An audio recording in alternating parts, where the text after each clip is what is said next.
Hey y'all, it's me Tiffany and welcome back to my channel. So I have done volumes 1 through 4 of For the Kid I Saw in My Dreams. I've been doing them as individual videos, but this time I decided to throw these two together. I do have somewhat stuff to say about volume 5, but the way volume 6 worked out, I don't have a ton to say, and I just want to throw these together. At the time of me recording this, 6 is the last volume in English. In Japanese, there's definitely several more, and I am just reading these through my library. I don't plan on reading the scans, but I do want to keep reading the series. If my library gets them slow, I'm not against purchasing them on like Amazon or something, but I want to read this series legally, so I am.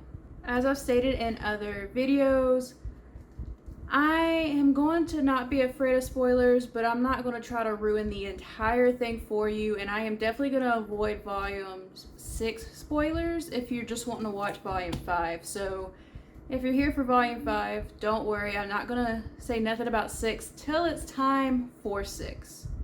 So you have nothing to worry about with this.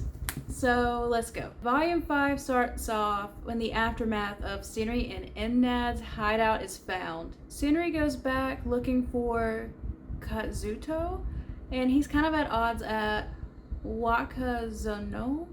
No? Or Zono?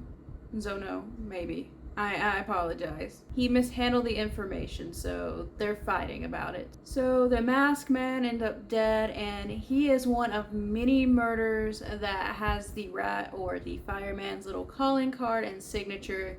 Because, you know, in this, they're playing up that, you know, serial killers have like a little calling card or a little habit that they keep doing, and that is definitely evident in this series. Shinri pretends to be the Three Eyes, so information is spread. This is so that Kazuto can escape, who is rumored to be the Third Eye. So it's just to distract him so he's not framed for the masked man's murder. So somebody decides to frame both the boys instead. And that is the real reason that he's pretending to be Three Eyes, and it goes into Kazuto's background and explains like the scar that he has. And also explains why he is like narcoleptic, or he has the symptoms of narcolepsy. So apparently their father has a twin, and I guess this is kind of interesting because, you know, twins are known to be hereditary. Fireman is expected to be his uncle or his father's twin. And the manga goes back and forth between the current day story and Kazuto's backstory. So it goes back and forth a lot, which is why I kind of left that part at the end. But, you know, the mystery gets a little deeper because Ennad's grandfather confirms the fact that Shinri's dad was an only child. He was not a twin. So there were a lot of questions that were answered, but they weren't really relevant to each other. So the things we got answers to in this issue didn't really build on top of each other, so that was kind of disappointing. But there's still a lot of questions about Kazuto that need to be answered, or at least I would particularly want to be answered. And the whole orphanage thing seems to be really cloudy, and while I enjoyed this as the time I read it, and I gave it decent reviews on Goodreads, I was kind of left disappointed because I wanted more information. Or at least more information that went together instead of just kind of being all over the place. But I guess it's because this is a mystery, right? I will say this was a good volume, and it didn't feel as info dumpy when you were reading it. It felt like it was pushing the story forward, and some of the other issues felt more info dumpy.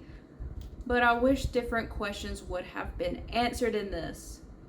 And the series does get better with every volume. I have to give it that. Okay, so volume 6, it makes me sad that I have nothing else to read at this current moment outside of this, even though I'm pretty sure the library is going to be glad to have it back because I have like every volume out at this moment. So volume 6, Kazuto is in the hospital recovering from, they believe fireman caused an explosion, which there was an explosion, but they believe it was a fireman. Wakazuno wants to pay him a visit, but it appears that he had already been taken. But then Ennad ends up being kidnapped as well. He was getting some weird text messages okay, my bad. Scenery got some weird text messages and discovered that Edna was kidnapped. I was making it seem like the wrong character. And he goes face to face with the fireman, and Edna is sitting there tied up. And Shiri did not expect this. Kazuno is threatening the fireman and saying, if any of his family gets involved, he'll kill him. And Scenery didn't expect this either, to see the fight between these two. We learn a little bit why the police refers to Kazuto as why he is referenced as a third eye by the police, but there really wasn't a lot of character development in this particular volume. There was a bit of more flashbacks between the two boys and their lives and after they were separated, which was interesting, but it wasn't done in a way that there was a lot of character development. There is no evidence of who the fireman is, and he gets away, he's still at large, but I felt like the kidnapping with Edna wrapped up too quickly and it wasn't fleshed out enough. I actually think this is like maybe the second or third weakest. Like, I think volume 1 and maybe volume 2 were weaker than this one, but I think the rest of them were stronger than this. I do not like the way this was handled, and I think the author kind of told us who the fireman was, but I am not fully sure. Obviously, I haven't read the other issues. I don't think this series is done yet. But the way things were talked about, I have a very big hunch as to who the fireman is, and I kind of still wanted that to be a mystery. Or if it's a misdirection, I am totally fine with that. I'm hoping it's a misdirection, but I kind of hope I'm wrong, just because I don't want to know yet, and I just want to fit together more pieces. But just the way it was written, I'm just like, oh. And I do my best not to overly think too hard when it comes to mysteries, because I like to keep a surprise. And so I hope it's a misdirection or we're wrong or something of that nature. Okay guys, I just didn't have as much to say about volumes 5 and 6.